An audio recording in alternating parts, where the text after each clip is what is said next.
View is desperate to find a Trumper to join. How long do you think this is going to last?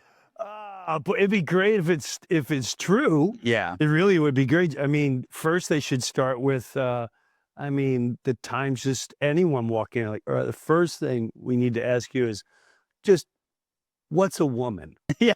Let's start with that. Okay, you can define that. Let's go. And as far as, you know, all right, let's talk about it. We got Tyrus, a former wrestler who turned political commentator now. He's just sent the message that's loud and clear to the ladies in The View, like Whoopi Goldberg and them.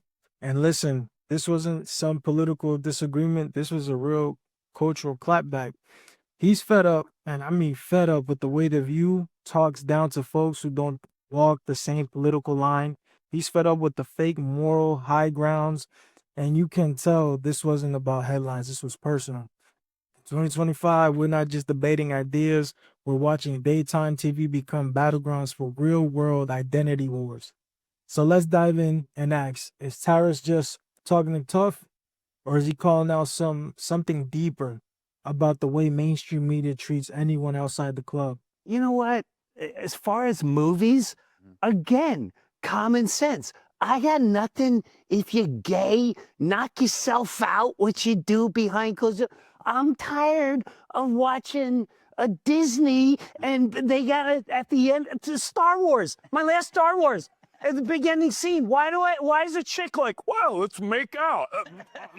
Like, why are we watching? It's shoved in your face. It's an agenda.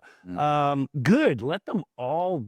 You know, I'd like to see on the View. What? Would be like Roseanne and like Candace right out of the gate. Oh my. That Roseanne, with a millimeter. Just Roseanne is the most inspired choice. Yes. Because she, oh my God, that would She'd be be a monster. yeah, she would eat them a lifetime, or they would eat her. That is true, though. You know, Scott, think about that choice. Like, would any sane person want that job at The View? Let's say you weren't working here and they approached you and they said, we need, like, and you're not a Trumper, but let's say they wanted, like, an opposing perspective. Well, just any kind of opposing perspective, right? Because the concern, I mean, there's no argument anymore on The View, right? I don't know why you'd want, I don't know why you'd want it. Yeah, they'd everybody you a lot of money. But I was gonna say everybody has their price, right? There's plenty of things that you don't want to do that you will do for a certain amount of money. That's what the foundation of the entire economy. Yes. So, yeah, but also speaking of, Hollywood was never woke. Yeah. Hollywood's not going away from woke. It wasn't woke before. It was just that after the summer of 2020, everyone was so scared of getting fired that they were like, we better just make sure all movies are all black gay people. You know what I mean? Like, that's an exaggeration, but that was what they thought people wanted. That's that they were reading on it, social media. That's what people wanted. They didn't want to get fired. They were like, rather than push it with this joke or having this lead be a straight white person, let's just not. And then now, but they're not making the money that they thought they would because they thought they were going to lose money. They were so scared of losing money that they forgot to make movies that make money. So that's why they're changing. They want the audience. They don't actually care. Yeah, you know, Tyrus, I'm a little depressed because I was looking forward to a trans James Bond, and it's not going to happen. Well, Greg, it was a long line that you were in, and I'm sorry for you and the thousands of constituents. It is about money, though, right? They're losing money. No, it's they were forced. They were blackmailed into hiring these DEI directors and producers. So it wasn't they were telling them what they needed to do because they had, you know, a million fake bots on X telling them that they were relevant, and they made these movies that nobody would watch. So it's really they're going to have to stop hiring people based off of their sexual orientation and their how they look in the mirror, opposed to can you actually direct a movie that makes sense? I don't care if you mail order horses, but if you can make a movie that I can watch without going, why? Okay, so it's not even that. And The View, you don't need to find Trumpers. You need to fire your race baiters. Yeah. You need to fire the two races. You've had people. You had a McCain on there. You've had people on there before, and you ran them off. So the racist ones who want to stick to this, Whoopi and Sonny, and the, was it Bette Midler? Yeah, that's right. That broke-ass Bette Midler. So the real issue is Tyrus isn't mad because someone disagrees with him. He's mad because The View frames conservative voices, especially black conservative voices, with smirks and side eyes. They invite folks on the show just to dismiss them, not to hear them out, but to make an example of them. Now listen, The View has the right to their opinion, but when you're sitting at the table every morning acting like half the country is beneath you, that's not empowerment. That's just elitism wrapped in applause breaks. And that's what Tyrus is pushing back on.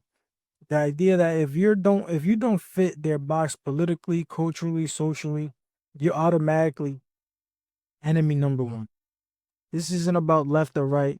This is about the media platform shapes the rules of who gets to speak and who gets laughed at while they do it. So it's not even that. And The View, you don't need to find Trumpers. You need to fire your race baiters. Yeah. You need to fire the two races. You've had people. You had a McCain on there. You've had people on there before, and you ran them off. So the racist ones who want to stick to this, Whoopi and Sonny, and the, was it Bette Midler? Yeah, that's right. That broke-ass Bette Midler. Fire them and bring people in. Maybe you could get McCain to come back. She was a Republican, but every show and every break, she was nearly in tears because she was being attacked. So the problem is that you have to go after the racist people. And if be the CEO goes, you know what? I'm not going to allow a woman on my show or man that will go after white America and talk about them like dogs. That doesn't represent our ideals or values for anyone. And get rid of those people. And this will clear up real quick. So do you have to actually look in the mirror and clean up your own backyard and get the racist people out? Because that's who you allowed in. You allowed black racists on TV who could just go all day and say anything about white people. And I guess lo and behold, they forgot that there's a lot of people at home, white people at home during the day that are not watching your show anymore. So just clean it up. Yeah, you know, Emily. So here's the bottom line. Tyrus didn't come on to Live to Be to play nice. He came with the energy that a lot of people's been holding in, the frustration of being labeled, dismissed, or disrespected for having a different point of view. And whether you guys agree with his politics or not, you can't deny the double standards that's taking place in the show and The View that they were talking about. You know, certain folks get praised for being bold, others get clowned for just being problematic. So I'm asking you, do you think Tyrus went too far? Or was he saying what a lot of people have been holding in or just too scared to say? Jump your take in the comments and hit that like and subscribe button. Could you imagine yourself on The View as like taking that job? Let's say they find something really ugly in your past, you get fired from Fox. That could happen, by the way. I never burned those photos. But I mean, could you do that? I get very sensitive. This is my total honest answer. Like I get very sensitive to things. So I don't thrive in the like really nasty environment. I mean, I don't know who would. When you could cry into a big pile of money. That's right. You know, and on that's right. It's only an hour a day to feel awful. And then you go home and you just roll around $100 bills. I'm like, hashtag worth it. Yeah, I think I really appreciate your point because, you know, there was a lot of systemic rot that we saw because of the amplification, because of the hosting of those really vile points of view. Remember when Senator Tom Cotton's op-ed, there was uproar, right? And the New York Times said, we're not going to publish this. The decision makers behind that, the hosts of the crazy things that we've covered on this show, the absolute racism, who hosted that? Who published it? Who signed off on that? You're absolutely right. There needs to be a total audit of those editorial boards because there's always going to be vile individuals and ridiculous extreme points of view, but it's the hosting and the acceptance of that. If they actually had some character infused into the mainstream media and quelled those voices instead of stoking them, then I think the coverage of the next 4 years might actually be fair. And that's what the American people deserve, that transparency. All right.